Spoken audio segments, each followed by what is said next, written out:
Hello friends, நம்ம இந்த நீ கொடுத்த புத்தகத்தை அப்படின்ற ஒரு ரிலேட்டிவ் கிளாஸை வச்சு எப்படி விதவிதமாக டைப்பாக சென்டென்ஸ் எழுதுறதுன்னு சொல்லி பார்த்துட்டு வரோம். அதில் ஒரு 6-7 டைப்பு 6-7 டைப்பான தமிழ் வாக்கியங்களை எப்படி இங்கிலீஷில் எழுதலான்னு சொல்லி லெசனு போட்டிருக்கிறோம் ஃப்ரெண்ட்ஸு. நம்ம வீடியோ சேனலில் போய் பாருங்கள், உங்களுக்கு யூஸ்ஃபுல்லாக இருக்கும். இப்போ இன்றைக்கி லெசனில் நீ கொடுத்த புத்தகத்தை நான் படித்து கொண்டு இருந்திருக்கிறேன். நீ கொடுத்த புத்தகத்தை நான் படித்து கொண்டே இருக்கிறேன். நீ கொடுத்த புத்தகத்தை நான் படித்து வருகிறேன். நீ கொடுத்த புத்தகத்தை நான் என் நண்பனுக்கு கொடுத்து இருக்கிறேன். இப்படின்னு தமிழ் சென்டென்ஸ் வந்துச்சுன்னா நீங்கள் எப்படி அதை இங்கிலீஷில் எழுதுவீங்க புரிஞ்சு அப்படின்னு சொல்லி நல்லா விளக்கமாக உங்களுக்கு நல்லா புரிகிற மாதிரி எப்படின்னு சொல்லித்தராங்க ஃப்ரெண்ட்ஸு. கொஞ்சம் ஸ்கிப் பண்ணிடாதீங்க ஃப்ரெண்ட்ஸு. இப்போ ஸ்கிப் பண்ணாமல் பாருங்கள். அப்போ தான் உங்களுக்கு ரொம்ப ரொம்ப யூஸ்ஃபுல்லாக இருக்கும். உங்களுக்கு இந்த இங்கிலீஷில் எழுதுறதா இருந்தாலும் சரி, பேசுகிறதா இருந்தாலும் சரி, உங்களுக்கு ரொம்ப யூஸ்ஃபுல்லாக இருக்கும் ஃப்ரெண்ட்ஸு. இதை கொஞ்சம் கவனமாக பாருங்கள். நம்ம டைம் வேஸ்ட் பண்ணாமல் லெசனுக்குள்ளே போயிடலாம். அதுக்கு முன்னாடி என்னுடைய கொஞ்சம் சேனல் கொஞ்சம் லைக் பண்ணி கமெண்ட்ஸ்லாம் போட்டிங்கன்னா எனக்கு கொஞ்சம் ஊக்கம் கொடுக்குற மாதிரி இருக்குங்க ஃப்ரெண்ட்ஸு. அப்புறம் கொஞ்சம் சப்ஸ்கிரைப் பண்ணுங்கள் ஃப்ரெண்ட்ஸு. சரி, உள்ள போகலாம் ஃப்ரெண்ட்ஸு. நீ கொடுத்த புத்தகத்தை நான் படித்து கொண்டு இருக்கிறேன் இப்படின்னு இருக்குது. இப்போ இதை எப்படி இங்கிலீஷில் எழுதலாம் அப்படின்னு பார்க்கலாம் ஃப்ரெண்ட்ஸு. இப்போ இதில் நீ கொடுத்த புத்தகத்தை இது முடிஞ்சு பொருள் முடிஞ்சது மாதிரி தெரியுதுங்களா வாக்கியம்? இல்லை, பொருள் முடிவு பெற்ற வாக்கியம் இல்லை. அதை பிறகு பார்த்துக்கலாம் ஃப்ரெண்ட்ஸ், அதை விட்டுருங்க. நான் படித்து கொண்டு இருக்கிறேன், இது பொருள் முடிஞ்சிங்களா முடியலைங்களா? பொருள் முடிஞ்சிச்சு. அப்போ இதை ஃபஸ்ட்டு எழுதுங்க ஃப்ரெண்ட்ஸ். நான்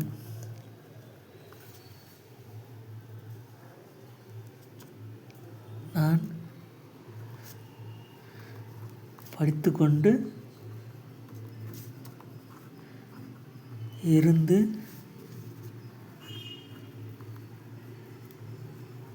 இருக்கிறேன்.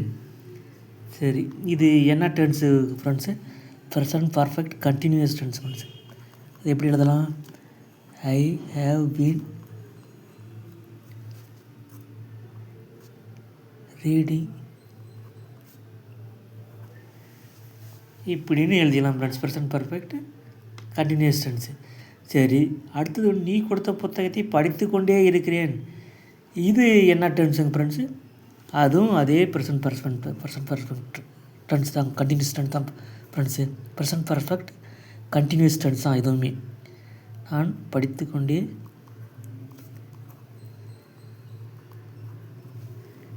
இருக்கிறேன். இது என்ன டென்ஸுங்க ஃப்ரெண்ட்ஸு? இதுவும் ஐ ஹேவ் பீன் ரீடிங். சரி, அடுத்து நீ கொடுத்த புத்தகத்தை படித்து வருகிறேன் இருக்குது. இது என்ன டென்ஸ் ஃப்ரெண்ட்ஸு? படித்து வருகிறேன். இதுவும் present perfect continuous tense. Statement, present perfect continuous டென்ஸில் ஸ்டேட்மெண்ட்டு. இப்போது நான் படித்து கொண்டு இருக்கிறேன்னா எப்படி சொல்லுவீங்க? ஐ ஆம் ரீடிங். நான் படித்து கொண்டு இருந்திருக்கிறேன் அப்படின்னா இது ப்ரெசன்ட் பர்ஃபெக்ட் கண்டினியூஸ் டென்ஸு. இந்த ப்ரெசன்ட் பர்ஃபெக்ட் கண்டினியூஸ் டென்ஸ் இங்கிலீஷில் ஐ ஹேவ் பீன் ரீடிங் அப்படின்ற ஒரே சென்டென்ஸ் தான். ஆனால் அதுக்கு ஒரு 3 விதமாக நம்ம தமிழ் அர்த்தம் எடுத்துக்கலாம் ஃப்ரெண்ட்ஸு. எப்படி எடுத்துக்கலாம்? முதலாவது ஒன்று, நான் படித்து கொண்டு இருந்திருக்கிறேன் அப்படின்னு ஒன்று, அதுவும் எடுத்துக்கலாம். நான் படித்து கொண்டே இருக்கிறேன், அதுவும் அதுக்கு சமமான மீனிங்காக எடுத்துக்கலாம். நான் படித்து வருகிறேன், அதுக்கும் அது சமமான தமிழ் வாக்கியமாக நம்ம சொல்ல முடியும். இந்த ஐ ஹேவ் பீன் ரீடிங்கிற ஒரே இங்கிலீஷ் ஸ்டேட்மெண்ட்டு செய்தி வாக்கியத்துக்கு தமிழில் 3 விதமாக நம்ம சொல்கிறோம். இந்த மூணுமே ப்ரெசன்ட் பர்ஃபெக்ட் கண்டினியூஸ் டென்ஸு அப்படின்னு தெரிஞ்சுக்கங்க ஃப்ரெண்ட்ஸு. இப்போ அந்த நீ கொடுத்த புத்தகத்தை படித்து கொண்டு இருந்திருக்கிறேனுக்கு எப்படின்னு சொல்லி எழுதிட்டோம். இப்போ நீ கொடுத்த புத்தகத்தை அப்படின்னு எப்படி எழுதுறது? அது இதுக்கு முன்னே வீடியோவில் வந்து உங்களுக்கு எப்படி நல்லா சின்ன குழந்தைங்களுக்கு சொல்லி கொடுக்குற மாதிரி சொல்லி கொடுத்துருக்குறேன். அதை போய் பாருங்கள் ஃப்ரெண்ட்ஸு. இப்போ வந்து நீ கொடுத்த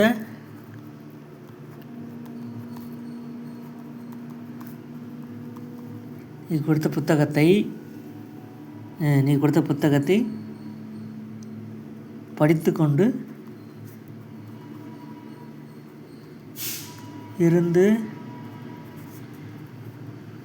இருக்கிறேன். எப்படி எழுதுங்க?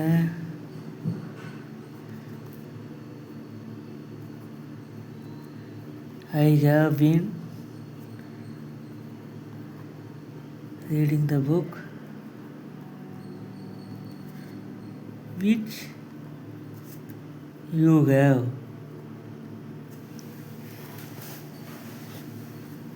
எழுதிட்டுமா? அடுத்தது நீ கொடுத்த புத்தகத்தை படித்து கொண்டே இருக்கிறேன். அதுக்கும் எழுதுங்க friends.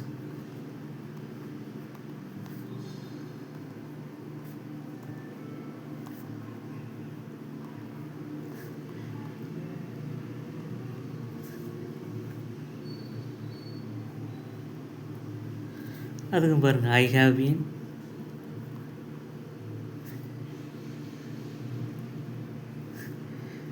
Reading the book which you have. ஓகேங்களா? I have been reading the book which you have. அடுத்து நீ கொடுத்த புத்தகத்தை நான் படித்து வருகிறேன். நீ கொடுத்த புத்தகத்தை நான் படித்து வருகிறேன். எப்படி எழுதுவீங்க? நான் படித்து வருகிறேன். எப்படி? அது English person perfect continuous tense. I have been reading the book which you have. நீ கொடுத்த புத்தகத்தை நான் படித்து வருகிறேன். சரி, இப்போ வந்து 3 இது எழுதியாச்சு. அடுத்து நீ கொடுத்த புத்தகத்தை நான் என் நண்பனுக்கு கொடுத்து இருக்கிறேன். இது எப்படி எழுதுறது? நீ கொடுத்த புத்தகத்தை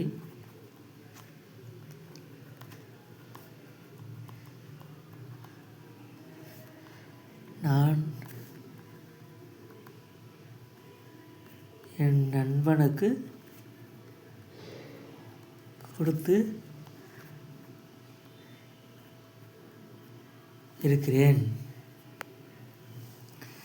இப்போ ஃப்ரெண்ட்ஸ், இப்போ கொடுத்து இருக்கிறேன், நான் கொடுத்து இருக்கிறேன் அப்படின்னு ஃபஸ்ட் எழுதுங்க ஃப்ரெண்ட்ஸ். நான் கொடுத்து இருக்கிறேன் எப்படி எழுதுவீங்க?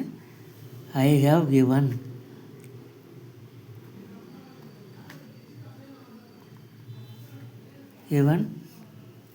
நான் கொடுத்திருக்கிறேன். என்ன கொடுத்திருக்கிறேன்? நீ கொடுத்த புத்தகத்தை.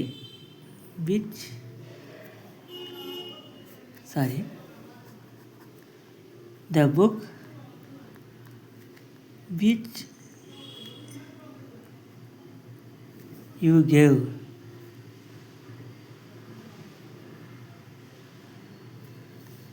யாருக்கு? to my friend. புரியுதா ஃப்ரெண்ட்ஸு?